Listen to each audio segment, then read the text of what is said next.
अस्सलाम वालेकुम, मेरा नाम है चांसेब हाशमी और ये है टोयोटा क्राउन एथलीट 2013 मॉडल। ये टोयोटा क्राउन की 14 जनरेशन है जो कि वर्ल्ड वाइड 2012 में लॉन्च की गई थी और इस गाड़ी को 2018 तक कंटिन्यू किया गया। 2018 में इसकी नेक्स्ट जनरेशन आ गई थी S220। ये इस गाड़ी का S210 वर्जन है और इसमें दो मेन वेरिएंट्स आते हैं, रॉयल सलून और एथलीट। ये इस गाड़ी का एथलीट वर्जन है। क्राउन एथलीट बेसिकली स्पोर्टियर पे ज़्यादा फोकस होती है और रॉयल सलून थोड़ा लग्जरी पे फोकस होती है। इस गाड़ी मेरे 18 इंचेस के आते हैं। इसकी लुक्स भी कंपैरेटिवली रॉयल सलून से ज़्यादा एग्रेसिव है। ये गाड़ी बेसिकली BMW की 7 सीरीज और मर्सिडीज की S क्लास को कम्पीट करने के लिए बनाई गई है। ये गाड़ी साइज़ के लिहाज से उनके करीब करीब ही है और फीचर्स भी इस गाड़ी में अच्छे खासे आते हैं, लेकिन लग्जरी के लिहाज से देखा जाए तो 7 सीरीज और S क्लास इससे ऊपर हैं। ये गाड़ियाँ इंटीरियर के लिहाज से कोई इतनी इंप्रेसिव नहीं है, बट स्टिल क्योंकि ये गाड़ियाँ बहुत रिलायबल हैं तो इनको एक एडवांटेज है उन गाड़ियों के ऊपर। बाकी ये गाड़ी ड्यूरेबल काफ़ी है। इसमें इंजन 25 सीसी हाइब्रिड आता है और आपको यहाँ पे एक और फ़ायदा ये है कि ये इतनी महंगी नहीं है। ये गाड़ी 1 करोड़ 15 लाख की है, लेकिन अगर आप इसके साथ की S क्लास लेने जाएंगे तो आपको 1.5-2 करोड़ से कम की नहीं मिलने लगी। तो ये गाड़ियाँ उनके बराबर की लग्जरी ऑफर करती हैं, बट इनकी प्राइस कंपैरेटिवली उससे काफ़ी कम है। Overall it's a good car and today I am going to review it. Let's start with the exterior of this car. ये क्राउन एथलीट 2013 मॉडल का फ्रंट लुक है जो कि प्री फेसलिफ्ट है और एथलीट में ग्रिल थोड़ी सी डिफरेंट आती है। इसमें ये 2 कर्व्स दिए गए हैं साइड पे, जबकि रॉयल सलून में ये सिंपल सी आती है। बाकी इसके फ्रंट पे एक क्राउन का बैच दिया गया है। इस गाड़ी पे आपको टोयोटा की बैचिंग बहुत कम नजर आएगी।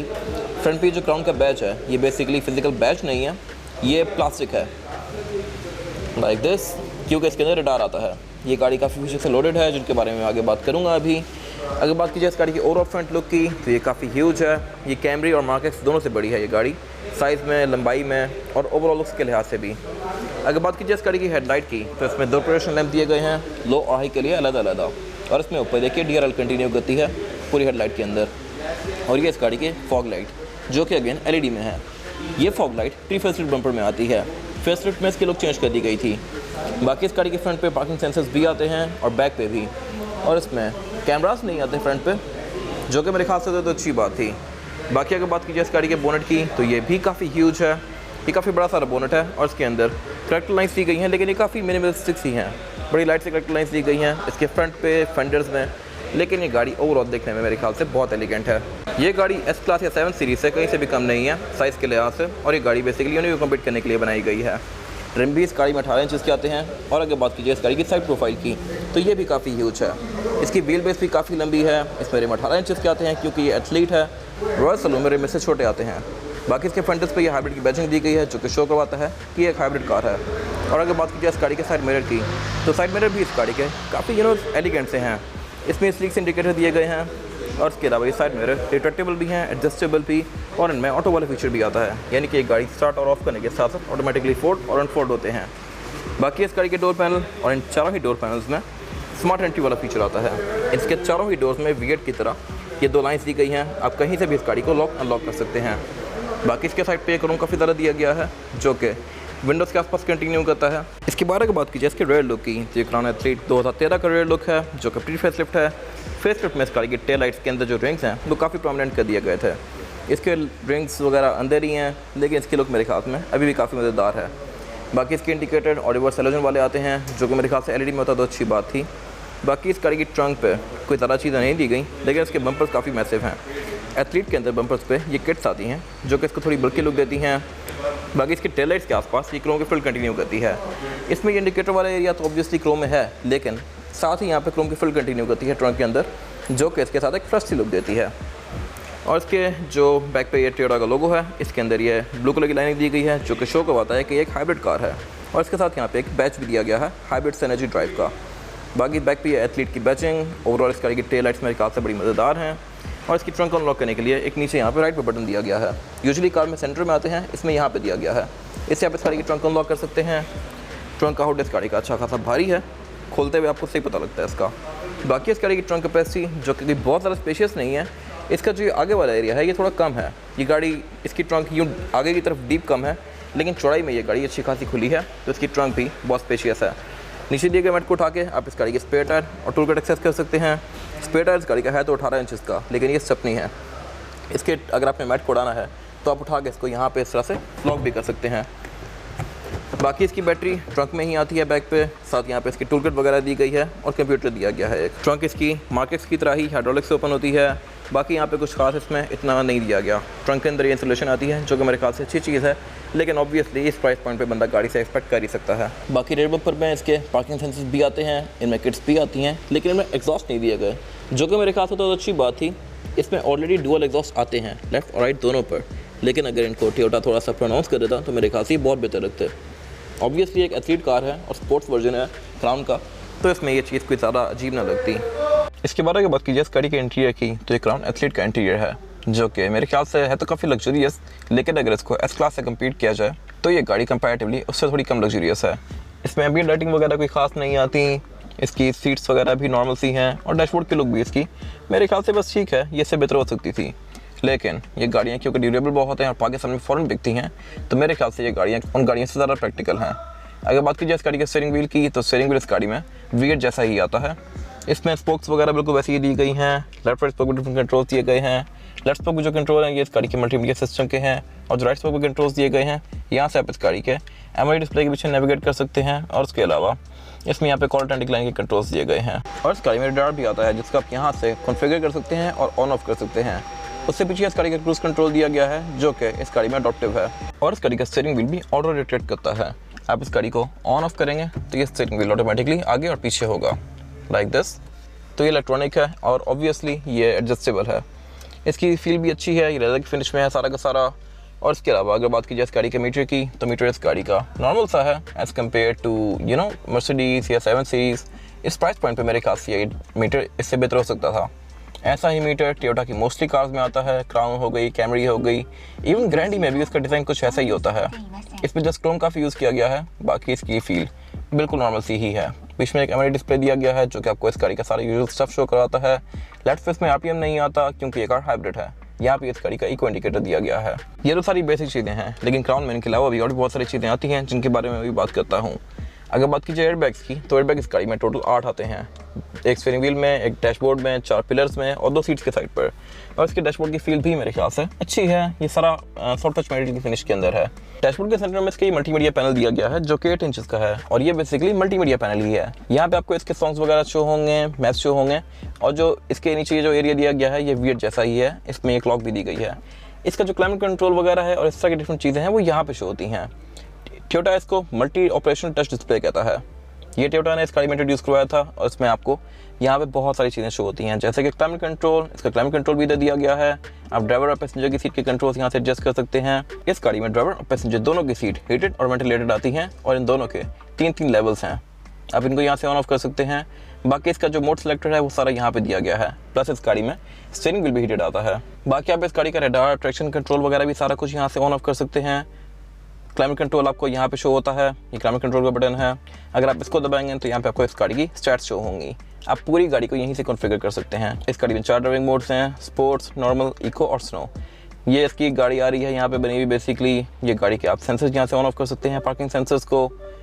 और उसके अलावा ये इस गाड़ी की कैबिन के बारे में डिफरेंट स्टैट्स वगैरह को यहाँ पे शो होती हैं। इस गाड़ी में रेयर ब्लाइंड भी आता है जो कि ऑटोमेटिक है, आप इसको यहाँ से ओपन क्लोज कर सकते हैं। इन सारी स्क्रीन का डिस्प्ले तो हाई क्वालिटी है, लेकिन इनकी फील काफ़ी प्लास्टिक वाली आती है। इससे नीचे यहाँ पे इसका 6 चेंजर दिया गया है। नीचे यहाँ पे एक एश ट्रे दी गई है जिसमें USB इनपुट दिया गया है। साथ यहाँ पे 2 कप होल्डर्स हैं, इनमें आप की वगैरह भी रख सकते हैं इसकी। और इसकी जो ये वाली एरिया है ये वुड की फिनिश में है, लेकिन ये ब्लैक कलर का है। इसकी फील मेरे ख्याल से ठीक है, लेकिन ये इससे बेहतर हो सकता था। एक इतनी महंगी कार में एक इतना फोकल एरिया इसका बिल्कुल नॉर्मल सा है। बाकी इसका गेयर लेवल दिया गया है जो कि हर टोयोटा जैसा ही है। इसमें गेयर सिलेक्शन है P, R, N, D, और D में करके आप इस गाड़ी को मैनुअली भी चला सकते हैं ट्रिपट्रॉनिक ट्रांसमिशन की वजह से। लेकिन इसमें पैडल शिफ्टर्स नहीं आते, जो कि मेरे ख्याल से होते तो अच्छी बात थी, क्योंकि ये गाड़ी एथलीट है। एथलीट में पैडल शिफ्टर नहीं आएंगे तो किस में आएंगे। गेयर लेवल से पीछे यहाँ पे इस गाड़ी का सेंटर कंसोल दिया गया है जो कि मोस्टली सिविक, सेडान वगैरह से सारा छोड़ा है। इसको आप दोनों साइड से ओपन कर सकते हैं लाइक दिस। तो ये एक अच्छा मैकेनिज्म है सेंटर कंसोल के बटन के लिए। अब आप सोच होंगे कि अगर दोनों साइड से दबाएं तो ये उठ जाएगा, लेकिन ऐसा नहीं होता। आप इनको दोनों साइड से दबा ही नहीं सकते। अगर एक साइड से दबेगा तो ये यहाँ से बाहर आ जाता है। तो खैर ये दोनों साइड से ओपन किया जा सकता है। इसकी स्टोरेज कैपेसिटी भी अच्छी खासी है। दरमियान में एक यहाँ पे ड्रॉर दी गई है जो कि स्लाइडिंग वाली है, और एक यहाँ पे सीरियल लाइटर आता है बीच में, जहाँ से फ़ोन वगैरह भी चार्ज कर सकते हैं अपना। और उनके बीच में ये एल्केंटारा दिया हुआ है। इसकी फील भी मेरे ख्याल से काफ़ी अच्छी है। अगर बात की जाए इसकी सीट्स की, तो क्राउन की सीट्स भी लेदर की फिनिश में है और इनकी फील काफ़ी अच्छी है। ये परफोरेटेड हैं और ये काफ़ी फीचर अच्छे हैं, इस तरह से कि एक तो ये इलेक्ट्रॉनिकली एडजस्टेबल हैं, प्लस ये हीटेड भी हैं और वेंटिलेटेड भी हैं, जो कि मेरे ख्याल से एक मजे की चीज़ है, स्पेशली पाकिस्तान जैसी कंट्री में। इसी तरह इसके डोर पैनल भी लेदर की फिनिश में हैं, इनमें डिफरेंट फ्रिल्स दी गई हैं, इनके अंदर रेड कलर की स्टिचिंग कंटिन्यू करती है जो कि इसको अच्छी लुक दे रही है। और इसी तरह इसमें जो डोर हैंडल है ये क्रोम में आता है। इस गाड़ी की चारों ही विंडो सिंगल टैप वाली हैं, यानी ऑल ऑटो। इसी तरह इसके डोर के बीच में भी ये वुड की फ्रिल्स कंटिन्यू करती हैं जो कि इसको अच्छी लुक दे रही हैं। और इस गाड़ी में 4 ट्वीटर आते हैं और 4 स्पीकर आते हैं और एक मेन सबवूफर है, यानी 9 स्पीकर्स। क्राउन के एयरमेंट्स में स्विंग वाला फीचर भी आता है। वैनिटी मिरर इस गाड़ी में ड्राइवर और पैसेंजर दोनों के लिए आते हैं विद अ लाइट जो कि ऑटोमेटिक है। अगर आप इसको ऐसे ही बंद कर देंगे तो ये बंद हो जाती है। सेंटर में यहाँ पे इसके केबिन लाइट्स दी गई हैं। अगर आप इंडिविजुअल लाइट ऑन करना चाहें तो वो भी हो जाती है इस तरह से, और आप एक मेन लाइट ऑन करना चाहें तो वो भी सेंटर में दी गई है बड़ी। इंडिविजुअल लाइट्स का ये पर्पस है कि क्राउन में काफ़ी इंटेलिजेंट लाइट्स आती हैं इस तरह से कि अगर मैं सिर्फ राइट डोर ओपन करूँगा तो सिर्फ राइट की ही लाइट ऑन होगी। इसी तरह मैं कोई भी डोर ओपन करूँ तो सिर्फ वहाँ की लाइट ऑन होती है, ये नहीं कि पूरी कार की लाइट्स ऑन हो जाए। इसी तरह सेंटर में यहाँ पे इसकी ये सीट बेल्ट की वार्निंग आती है। इसमें जो रेलवे मिरर है ऑटो डिमिंग वाला है। ऊपर इसमें टेंट दिया गया है जो कि एज अ सनशील्ड काम करता है। और क्राउन में सनरूफ भी आती है जो कि मेरे ख्याल से अच्छी चीज़ है। आप इसको यहाँ से इस तरह से ओपन कर सकते हैं और इसकी ओपनिंग भी अच्छी खासी वाइड है। ये इस गाड़ी के डोर पैनल्स जो कि देखने में तो मेरे ख्याल से काफ़ी खूबसूरत हैं और काफ़ी लोडेड लगते हैं, लेकिन लग्जरी के लिहाज से ये मर्सिडीज़ वगैरह से पीछे हैं। इस गाड़ी का ट्रंक लीज भी डोर में आता है क्राउन में, इवन 90s से यहीं पे ही आ रहा है और इलेक्ट्रॉनिक। और इसके डोर्स के अंदर भी डक्ट्स दिए गए हैं। यहाँ पे ये डक्ट है बेसिकली गाड़ी डैशबोर्ड से हवा लेके डोर के अंदर फीड करती है और वो हवा यहाँ से बाहर आती है ताकि आपका ये जो ग्लास है ये क्लियर हो जाए और आपको रेयर व्यू मिरर का व्यू आए। ड्राइवर की सीट इस गाड़ी में 3 वे एडजस्टेबल है। आप इसको इलेक्ट्रॉनिकली ऊपर नीचे भी कर सकते हैं, आगे पीछे भी, और इसमें लंबार सपोर्ट भी आता है जिससे आप इस गाड़ी की सीट के इस वाले एरिया को इन्फ्लेट और डिफ्लेट कर सकते हैं अपने सीटिंग पोस्चर को बेस्ट बनाने के लिए। इस गाड़ी में ड्राइवर पैसेंजर दोनों की सीट इलेक्ट्रॉनिकली एडजस्टेबल आती हैं। इनको आप बटन से ही आगे पीछे कर सकते हैं और ऊपर नीचे भी कर सकते हैं। लंबार सपोर्ट इसमें पैसेंजर की सीट पे नहीं आता, लेकिन यहाँ पे एयर बैग्स आते हैं और इसमें क्राउन की डोर सील्स भी दी गई हैं। इसके बाद अगर बात कीजिए इस गाड़ी में रेयर पैसेंजर्स के लिए सीटिंग कैपेसिटी की, तो रेयर पैसेंजर की सीटिंग कैपेसिटी भी यहाँ पे काफ़ी ज़्यादा स्पेशियस है। मैंने पैसेंजर की सीट को मैक्सिमम पीछे किया हुआ है और लिटाया भी हुआ है, फिर भी मेरे पास यहाँ पे थोड़ा बहुत लेग रूम बाकी है। अगर मैं इसकी नॉर्मल सेटिंग पोस्चर पे रखूँ तो यहाँ पे अच्छा खासा लेग रूम होता है, लेकिन यहाँ पे बैक पे 2 ही लोग बैठ सकते हैं आसानी से, क्योंकि इस गाड़ी में जो ड्राइव ट्रेन है वो यहाँ से जाती है। ये गाड़ी रेयर व्हील ड्राइव है और उसकी वजह से इसमें यहाँ पे एक बहुत बड़ा हम्प किया गया है। क्राउन में 2000 से ही सेंटर में बहुत बड़ा हम्प आता है, इवन मार्केट्स में भी, जिसकी वजह से यहाँ पे 3rd पर्सन का बैठना काफ़ी मुश्किल है, लेकिन अगर बैठना चाहे तो फिर भी बैठ सकता है, लेकिन पाँव रखने में उसको काफ़ी मुश्किल होगी। हेडरेस्ट गाड़ी में 3 आते हैं रेयर पैसेंजर्स के लिए। सेंटर एक सेंटर को सोल दिया गया है जिसको निकाल के आप इसमें से 2 कप होल्डर एक्सेस कर सकते हैं और यह भी लेदर की फिनिश में इसकी फील काफ़ी अच्छी है। लेकिन इसकी जो स्टोरेज स्पेस है ये कोई बस पूरी है, ये कोई बहुत ज़्यादा स्पेशियस नहीं है। बाकी बैक पे इस गाड़ी में यहाँ पे 2 एयर वेंट्स आते हैं, सीट बेल्ट्स आती हैं, एयर बैग्स आते हैं। ये दोनों विंडो सिंगल टैप वाली हैं, यानी सिंगल टैप से आप इनको फुली रोल और रोल अप कर सकते हैं। और ऊपर यहाँ पे 2 केबिन लाइट्स दी गई हैं जो कि राउंड शेप में हैं और ये बस जैसी हैं, लेकिन इनमें भी एक फीचर है और वो ये है कि आप जहाँ का डोर खोलेंगे ये वहीं की लाइट ऑन होगी, ये नहीं कि बैक की दोनों ऑन हो जाएँ। अगर मैं लेफ्ट डोर खोलूँगा तो ये लेफ्ट की ही ऑन होगी। प्लस आप इसको घुमा के किसी एक सर्टेन पोजीशन में भी रख सकते हैं, किसी एक एंगल पे, तो ये काफ़ी अच्छा सा स्पॉटलाइट इफेक्ट देती हैं बैक पे और इसकी फील काफ़ी लग्जरियस ही आती है। बाकी इसमें ऊपर यहाँ पे हैंड रेस्ट दिए गए हैं। इस गाड़ी में रेयर पैसेंजर्स के लिए 4 एयर वेंट्स आते हैं, 2 सेंटर में और 2 रेयर पैसेंजर्स के पाँव पे। तो ये मेरे ख्याल से एक मज़ेदार चीज़ है। अगर आप सर्दियों में हीटर ऑन करें तो ये आपको सही कोजी से फील देते हैं। और उसके अलावा डोर पैनल्स गाड़ी के काफ़ी लग्जरियस हैं, आइसोफिक्स पोर्ट्स आते हैं, सीट बेल्ट्स आती हैं। इसके अलावा यहाँ पे कुछ खास है नहीं। इसके बाद अगर बात की जाए इस गाड़ी के इंजन की, तो इंजन इसमें 2ARFE आता है। ये इंजन हाइब्रिड है और 2500 सीसी है, जो कि इलेक्ट्रिक मोटर और इंजन दोनों को यूज़ करता है इस गाड़ी की फ्यूल एफिशिएंसी और परफॉर्मेंस दोनों को काफ़ी ऑप्टिमम बनाने के लिए। ये बेसिकली इस गाड़ी का इंजन दिया गया है और साथ ही इस गाड़ी की इलेक्ट्रिक मोटर दी गई है। इस यूनिट की जो कंबाइंड आउटपुट है वो है 220 horse power and 221 newton meter of torque. Horse power के लिहाज से तो ये गाड़ी काफ़ी एनॉर्मस है, लेकिन इसका जो टॉर्क है ये बस ठीक है मेरे ख्याल से। विजल वगैरह उसके करीब ही टॉर्क प्रोड्यूस करती हैं, लेकिन मेरे ख्याल से ये सफिशिएंट है बॉडी साइज़ के लिहाज से। ये गाड़ी आपको वेरिएंट सीरीज तकरीबन 13-14 तक की एवरेज दे सकती है, जो कि बहुत इंप्रेसिव है इस बॉडी साइज़ के लिहाज से। ये गाड़ी एक प्रॉपर लग्जरी सेडान है, बट इससे इतनी एवरेज लेना एक बड़ी मज़ेदार चीज़ है। बाकी इस गाड़ी में ABS भी आता है, ट्रैक्शन कंट्रोल भी आता है, रडार भी आता है। इसमें और भी बहुत सारी चीज़ें आती हैं जो कि इसकी सेफ्टी को काफ़ी हद तक बेहतर बनाती हैं। प्लस इस गाड़ी में आपको जो एक एज है as compare to S class या 7 सीरीज़, वो ये है कि इसकी एक तो मेंटेनेंस बहुत कम है और अगर हो भी तो इसकी कॉस्ट भी बहुत कम आती है। मर्सिडीज़ वगैरह में आपको मेंटेन करवाने में बहुत ज़्यादा कॉस्ट पड़ती है, जबकि इस गाड़ी में ऐसा नहीं है। प्लस ये इंजन कोई है भी बहुत बड़ा नहीं, 2500 सीसी ही है सिर्फ, जिसकी वजह से इस गाड़ी पे एक तो टैक्स भी कोई बहुत ज़्यादा नहीं पड़ता, प्लस इसके पार्ट्स भी इतने महंगे नहीं हैं। अगर आप 7 सीरीज़ पे जाएँ या एस क्लास में जाएँ तो आप 4000 सीसी इंजन चलाते हुए उसकी तो मेंटेनेंस कॉस्ट बहुत आती है, प्लस उसके पार्ट्स भी जर्मन कार होने की वजह से बहुत महंगे होते हैं। तो मेरे ख्याल से इस लिहाज से ये गाड़ी अच्छी है। बोनट के अंदर इसकी इंसुलेशन दी गई है और इसका बोनट होता भी हाइड्रोलिक से ओपन है, जो कि अगेन मेरे ख्याल से एक अच्छी चीज़ है। और ये इसका बोनट जो कितने आराम से क्लोज हो जाता है। इस प्राइस में आपको प्राडो या फॉर्च्यूनर वगैरह मिलती हैं, आप ये गाड़ियाँ भी ले सकते हैं, लेकिन इस गाड़ी में आपको फ़ायदा ये है कि इसकी लग्जरी बहुत नेक्स्ट लेवल है। ये इस गाड़ी की फिजिकल की है, बैक पे क्राउन का लोगो और फ्रंट पे इसमें लॉक, अनलॉक और ट्रंक रिलीज किया गया है। ये गाड़ी है तो क्राउन, लेकिन इसकी की बहुत नॉर्मल सी है, ये मेरे ख्याल से बेहतर हो सकती थी।